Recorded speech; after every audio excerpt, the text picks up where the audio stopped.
علیکم، میں امداد سمرو 10 صفحات کی رپورٹ نواز شریف صاحب کے مستقبل کا تعین کرے گی۔ نواز شریف صاحب کا مستقبل کیا ہوگا؟ پاکستان آئیں گے، جیل جائیں گے یا جیل سے باہر ہوں گے؟ ایک کمال وقت پر ایک رپورٹ عدالت میں آ چکی ہوئی ہے اور ایک انٹرویو لاپتہ، پہلے بندہ لاپتہ تھا، اب انٹرویو لاپتہ ہوا ہے جس کا شور و گوگا ہے، میڈیا میں بھی ہے، میڈیا کی شخصیات کے اندر، میڈیا کی محفلوں میں اور سوشل میڈیا پر، کیونکہ براہ راست قومی میڈیا پر اس کا چرچا نہیں ہے، سوشل میڈیا پر اس کا چرچا ہے، یوٹیوب پر ہے، ٹویٹر پر ہے، ٹرینڈ بنا ہوا ہے۔ انٹرویو کیوں نہیں نشر ہونے دیا گیا اور انٹرویو ہوا تو کیسے ہوا؟ صداقت عباسی کا انٹرویو، ان دونوں معاملات پر بات کریں گے۔ اور بات کرنے سے پہلے گزارش اپنے ان دیکھنے والوں کو جنہوں نے ابھی تک میرا چینل سبسکرائب نہیں کیا، برائے مہربانی چینل سبسکرائب کریں، اور اگر ویڈیوز پسند آئیں تو لائک بھی کریں، شیئر بھی کریں اور کمنٹ بھی کریں۔ اچھا جی، اب مدعے پر سیدھا نواز شریف، انٹرویو والی کہانی بعد میں۔ نواز شریف، ابھی جب میں بات کر رہا ہوں تو شہباز شریف صاحب کی پریس کانفرنس بھی چل رہی ہے، اور شہباز شریف صاحب کی پریس کانفرنس کیونکہ پوری کی پوری ایک وہ کیا ہوتی ہے، وہ ایک نصاب ہوتا ہے نا، جس طرح اس طرح شہباز شریف صاحب ایک ایک چیز پڑھاتے ہیں، ایک ایک چیز بتاتے ہیں۔ اور شہباز شریف صاحب نے جب نواز شریف صاحب 2017 میں جب نکالے گئے تھے وزیر اعظم کے عہدے سے،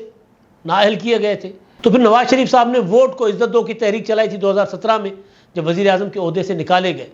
پھر باہر چلے گئے، اہلیہ بیمار تھیں، پھر سزا ہو گئی، واپس آئے، پھر الیکشن، ظاہر الیکشن کا وقت تھا وہ، تو نواز شریف صاحب ووٹ کو عزت دو کا نعرہ لگا رہے تھے، اور شہباز شریف صاحب نے کہا تھا کہ کام کو ووٹ دو۔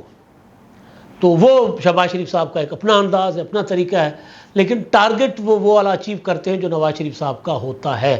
یعنی اقتدار۔ وہ شہباز شریف صاحب اچیو کر کے، انہوں نے 2008 میں وزیر اعظم بن کے بھی پھر یہ ٹارگٹ اچیو کر کے دیا تھا کہ نواز شریف صاحب جو ہیں 2013 میں بنے وزیر اعظم، لیکن بات کرنے کا انداز ان کا کوئی شہباز شریف صاحب کا جو ہے وہ پرکشش نہیں ہوتا۔ تو ابھی ان کا خطاب چل رہا ہے، پرانے واقعات، پرانی باتیں، اور پھر جناب یہ ہے وہ بات، یہ ہے وہ کام، یہ ہے وہ لمحہ، یہ ہے وہ حرکت، یہ ہے وہ ناانصافی، ان کا اسٹائل ہے نا، تو یہ وہ باتیں کر رہے ہیں ابھی تک۔ تو نواز شریف صاحب، اب نواز شریف صاحب کی واپسی کے حوالے سے ابھی تک تذبذب پایا جاتا ہے، ابھی تک نون لیگ کے اندر بھی، نون لیگ کے باہر بھی خبریں آتی ہیں، تردید بھی ہو جاتی ہے، لیکن اب جو شہباز شریف صاحب ہیں وہ مسلسل ابھی بھی وہ یہی کہہ رہے ہیں کہ اللہ نے چاہا تو نواز شریف صاحب 21 اکتوبر کو پاکستان آ جائیں گے۔ ظاہر ہے اللہ نہ چاہے تو پھر ظاہر ہے کچھ بھی نہیں ہو سکتا نا، لیکن شہباز شریف صاحب کی پریس کانفرنس سے پہلے ایک 10 صفحات پر مبنی لاہور ہائی کورٹ میں میڈیکل رپورٹ نواز شریف صاحب کی جمع کروا دی گئی ہے۔ نواز شریف صاحب کے معالج ہیں لندن میں، ویسے تو نواز شریف صاحب کے معالج ان کے اپنے وہ صاحب جو ہیں وہ اکثر جو یہاں پر پاکستان میں بھی اور لندن میں بھی ہوتے ہیں، اب میں نام بھول رہا ہوں، اچھے بھلے وہ شریف میڈیکل کمپلیکس والے ڈاکٹر دنان صاحب، خیر تو ڈاکٹر ہیں یہ جی پروفیسر کارلو ڈی موریو، میں موریو سمجھ رہا تھا، موریو پھر ہمارے یہاں مورو کا علاقہ ہے تو وہاں کے لوگ، خیر تو ڈاکٹر ڈی موریو کی رپورٹ ہے، اور انہوں نے اپنی رپورٹ میں جگہ جگہ پر لکھا ہے کہ نواز شریف صاحب بیمار تھے،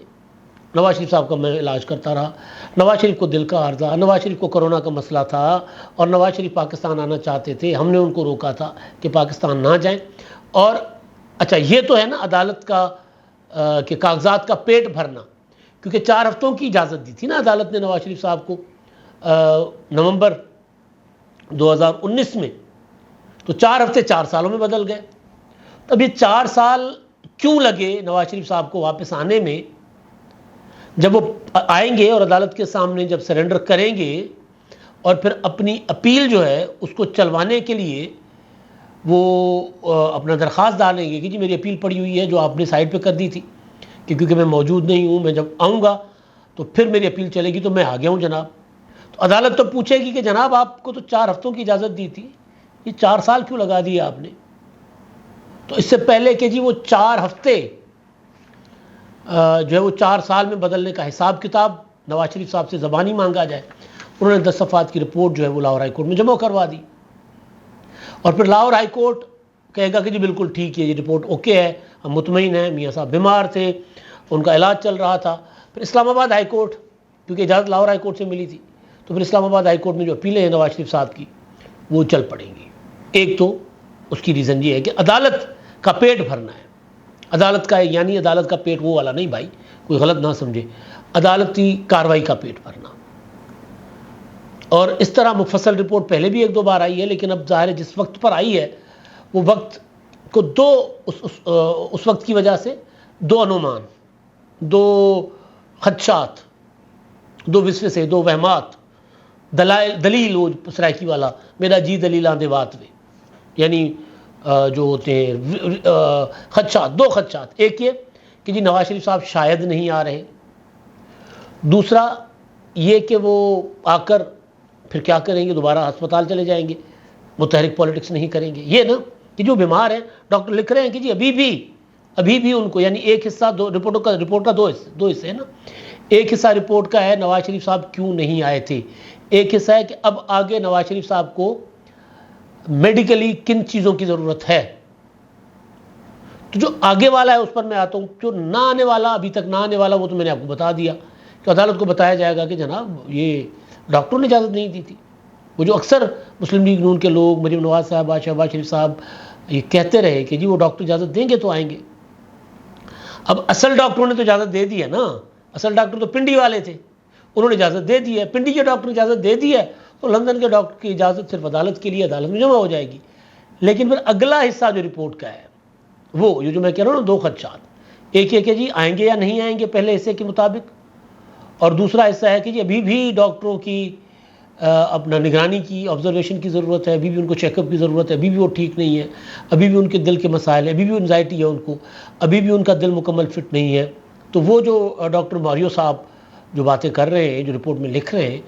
وہ پھر ان خدشات کو جنم دیتے ہیں۔ تو ایک حصہ تو میں نے آپ کو بتا دیا، دوسرا حصہ کیوں، کیا وہ نہ آنے کا ہے، وہ بھی ریزن کہ جی جواز بتایا جا رہا ہے قوم کو کہ جی میاں صاحب فٹ نہیں ہے، وہ نہیں آئیں گے۔ جیسا کہ ایک رپورٹ چل رہی تھی کہ میاں صاحب کو پارٹی نے کہا کہ دیکھیں میاں صاحب یہاں پر تو کچھ بھی نہیں، الیکشن کا تو کچھ دور دور تک سین نہیں ہے، اور اب تو افغان مہاجرین کو نکالنے کا جو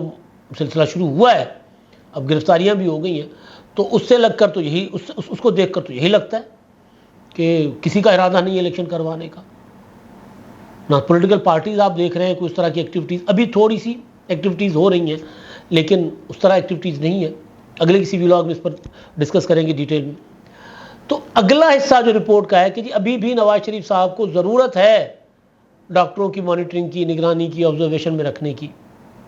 وہ کیوں ہے؟ واپس نہ آنے کا بہانہ ہے؟ نہیں، جیل سے بچانے کا بہانہ ہے یہ، ریزن ٹھیک ہوگی۔ رپورٹ کا اس ٹائم پر آنا ہے، نواز شریف صاحب پاکستان آ رہے ہیں، نواز شریف صاحب سزا یافتہ ہیں، سزا یافتہ والے معاملے میں کچھ قانونی ماہرین کا یہ کہنا ہے، کچھ جو نون لیگ کے ہیں وہ یہ کہتے ہیں کہ جی ضمانت تھی نا، عدالت نے دی تو ضمانت تھی، سزا معطل تھی، تو آئیں گے تو سزا معطل ہی رہے گی نا۔ تو حالانکہ عدالت کا فیصلہ یہ تھا کہ جی واپس آ کر آپ نے سرنڈر کرنا ہوگا عدالت میں، تو بہرحال ٹھیک۔ لیکن دوسرا جو معاملہ ہے ان کی اپنا مفرور ہونے کا، وہ الگ دوسرے مقدمات چل رہے تھے جن میں نواز شریف صاحب کی پراپرٹیز تک نیلام کی گئی تھی، تو ان میں ان کی حفاظتی ضمانت ضروری ہے۔ لیکن اگر حفاظتی ضمانت نہیں ملتی اور پروگرام کے مطابق نواز شریف صاحب 21 اکتوبر کو آتے ہیں، آ کر مینار پاکستان پر جلسہ کرتے ہیں، جلسہ کرنے کے بعد پھر اگلا دن جو کہ میرا خیال اتوار کا ہے، بنتا کچھ اس طرح، وہ جا کر کسی ڈیوٹی مجسٹریٹ کے سامنے، کسی کے سامنے سرنڈر کر لیں، اور سرنڈر کر کے یا پھر اگلے دن سوموار کو چلے جائیں، سرنڈر کر لیں، اور سرنڈر کرنے کے بعد نواز شریف ظاہر گرفتار ہو جائیں گے نا، اس کے بعد ضمانت اسی پیشی پر ہو جاتی ہے، یا اس کے لیے نوٹسز ہوتے ہیں نا جی، اپنا فریقین کو نوٹس، حکومت کو نوٹس چلے جائیں گے، نیب کو نوٹس چلے جائیں گے، اور دیگر اگر کسی ادارے کے مقدمات ہیں تو ان کو نوٹسز چلے جائیں گے۔ تو پھر ان نوٹسز کے بعد ہوگی سماعت، یعنی وہ نوٹسز جاری ہونے کے بعد کوئی ڈیٹ آئے گی نا، تو اس وقت تک نواز شریف صاحب کدھر ہوں گے؟ ظاہر ہے اگر ضمانت عدالت پہلی سماعت پر نہیں دیتی، سرنڈر کرتے ہی نواز شریف صاحب کو ضمانت نہیں ملتی، یا پہلے حفاظتی ضمانت نہیں ملتی، تو میاں صاحب تو پھر گرفتار ہو جائیں گے نا، تو گرفتار ہو کر میاں صاحب کو تو جیل جانا پڑے گا۔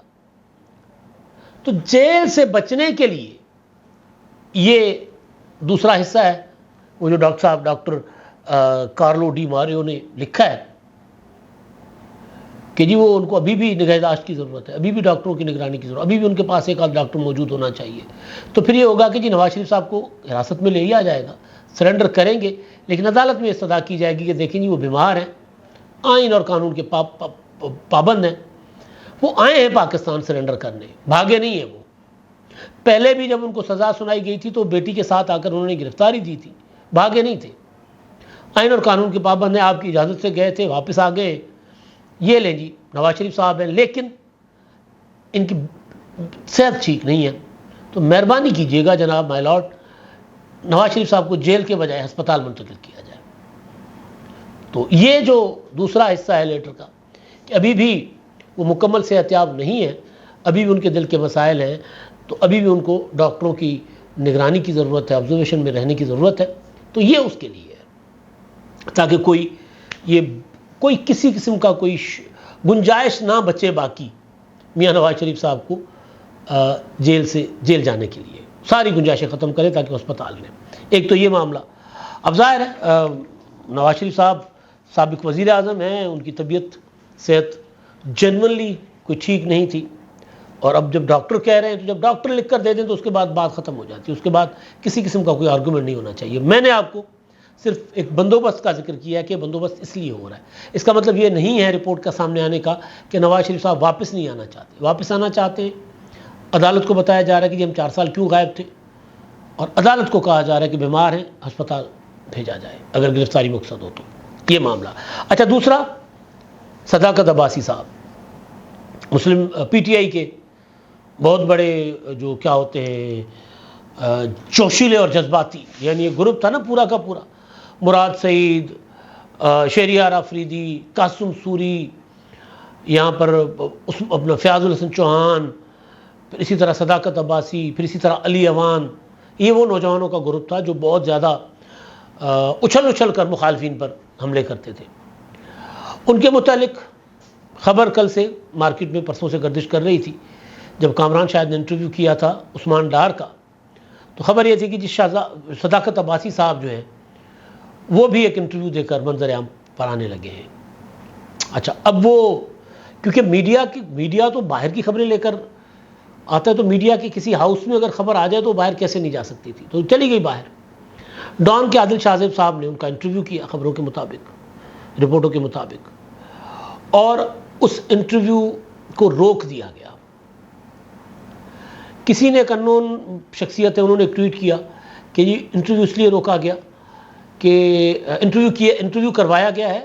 اچھا اس میں اس ٹویٹ میں انٹرویو روکنے کا ذکر نہیں ہے، جس میں انہوں نے صداقت عباسی نے ان کو ایک فلاں افسر جو ہے وہ ان کو ڈان ٹی وی لے گئے، اور انہوں نے انٹرویو میں عمران خان اور ان کی اہلیہ بشرا بی بی پر طرح طرح کے الزامات لگائے ہیں، اور یہ انٹرویو جو ہے وہ آیا چاہتا ہے، پھر انٹرویو نہیں آیا، غائب ہو گیا۔ کل انٹرویو کی پوری ڈیٹیلز کہ کس طرح وہ انٹرویو جو ہے ہوا، وہ اپنا کل نہیں بلکہ آج ہی منصور علی خان نے اپنے ولاگ میں اس کا تفصیلی ذکر کیا ہوا ہے، وہ کہ کس طرح وہ دفتر آئے، پھر کس طرح وہ جو خاموشی سے ایک انٹرویو ہونا تھا، کہ جو کوآرڈینیٹر تھا وہ ڈائریکٹ اسٹوڈیو میں لے گیا، اور اسٹوڈیو ظاہر ہے وہ پھر سیٹلائٹ پر کنیکٹڈ ہوتا ہے ہیڈ آفس سے بھی، تو اسلام آباد اسٹوڈیو سے ہیڈ آفس والوں نے دیکھ لیا بھائی یہ کون بندہ ہے، تو پھر بہرحال وہ انٹرویو پھر وہ ان کا وہ کہتے ہیں کہ جو ان کی شرٹ بھی ٹھیک انہوں نے نہیں پہنی ہوئی تھی، ان کو پھر لے کر جایا گیا عادل شاہ زیب کے کمرے میں، وہاں ان کا ذرا حلیہ شلیہ ٹھیک کیا گیا، پھر انٹرویو ہوا، کوئی 30 منٹ کا انٹرویو ہوا، سوال ختم ہو گئے تھے، اور پیٹرن وہی تھا، عمران خان ذمہ دار، عمران خان نے منصوبہ بندی کی، عمران خان 9 مئی کا کے حملوں کے لیے انہوں نے اکسایا لوگوں کو، اینٹی اسٹیبلشمنٹ نہیں، اینٹی اسٹیٹ انہوں نے لوگوں کے ذہن سازی کی، وغیرہ وغیرہ اس طرح کی چیزیں دوبارہ۔ اچھا، اب وہ معاملہ جو ہے پتہ چلا کہ سب کو انتظار تھا انٹرویو کا، لیکن پھر ایک ٹویٹ آتا ہے اور خبر سامنے آ جاتی ہے، وہ آتا ہے مظہر عباس صاحب کا، وہ یہ کہتے ہیں کہ جی یہ جو کچھ اعترافی انٹرویوز ہو رہے ہیں نا، یہ مطلب اس میں وہ نہیں چلا انٹرویو یا جو بھی، اس میں انہوں نے کہا عادل شاہ زیب سے تو میں افسوس ہے مجھے، ظاہر عادل شاہ زیب کی تکلیف کا احساس ہے، اس کے لیے سوری، کیونکہ انہوں نے ظاہر ایک جرنلسٹ نے انٹرویو کیا ہے، پتہ نہیں کتنے اس تاڑ میں ہوں گے، کہ بھی ہم کر لیں. تو لیکن ڈان ٹی وی نے وہ نشر نہیں کیا, اور نشر نہ کرے کہ پروفیشنل روایات انہوں نے برقرار رکھی ہیں. پروفیشنل روایات کیوں برقرار رکھی ہیں؟ کیونکہ ڈسکشن میں چل رہا ہوتا ہے اکثر. آپ کو یاد ہوگا کہ ایک انٹرویو آیا تھا سولت مرزا کا, وہ ایم کیو ایم کے کلر سے, وہ کسٹڈی میں تھے, اس کا انٹرویو آ گیا ہوا تھا. پھر کبھی کامران مادھوری کی, کبھی کسی کے ذکر چیزیں آ جاتی تھی. پھر آپ کو یاد ہوگا عزیر بلوچ کسٹڈی میں, اس کے انٹرویو بھی آ جاتے ہوتے تھے. تو اس وقت سے سوالات ہوتے تھے کہ یار یہ کون لوگ ہیں جو, یا تو لوگ لاپتہ ہیں تو ان کا انٹرویو ہو جاتا ہے, یا لوگ کسٹڈی میں جیل کے اندر سے انٹرویوز آ جاتے ہیں سامنے. تو پھر ایک بندہ جس کا کچھ پتہ نہیں ہے کہ وہ کدھر ہے, اس کا انٹرویو آ گیا ہے, اور انٹرویو کروانے ظاہر ہے کون آیا ہوگا کون نہیں آیا ہوگا ڈان ٹی وی میں, ڈان ٹی وی والوں کو بہتر پتہ ہوگا, تو لہٰذا انہوں نے روک دیا. اب اس پر ظاہر ہے نئی بحث چھڑے گی کہ کیا اس طرح کا انٹرویو روکنا چاہیے یا نہیں روکنا چاہیے. میرا خیال ہے کہ حقائق سامنے رکھ کے نا انٹرویو چلانا چاہیے کہ جی کس نے کروایا ہے. تو روکنے سے بہتر ہی ہے نا کہ آپ بتا دیں کہ بھی کون کروا رہا ہے. بہرحال تو اصل چیز یہ ہے کہ جی وہ ایک اور انٹرویو, اب ظاہر ہے یہاں نہیں چلے گا, ڈان پر نہیں چلے گا تو کوئی اور کر لے گا. سارے ایک ہی لائن میں کھڑے ہوئے ہیں, کوئی کسی اور نے کر لینا ہے. کیونکہ وہ جو پی ٹی آئی کے لوگ لاپتہ ہیں یا گرفتار ہیں, وہ بھی اب لائن میں لگنے کو تیار ہے نا. کہ جب پتہ چل گیا, جب عمران خان نے خود کہہ دیا کہ جی مجھے لمبی جیل ہونے جا رہی ہے, تو پھر لائن بڑھ جائے گی عمران خان کے اوپر الزام لگا کر, عمران خان کو چھوڑ کر اپنی جان بچانے والوں کی. اب تک کے لیے اتنا ہی. اللہ حافظ.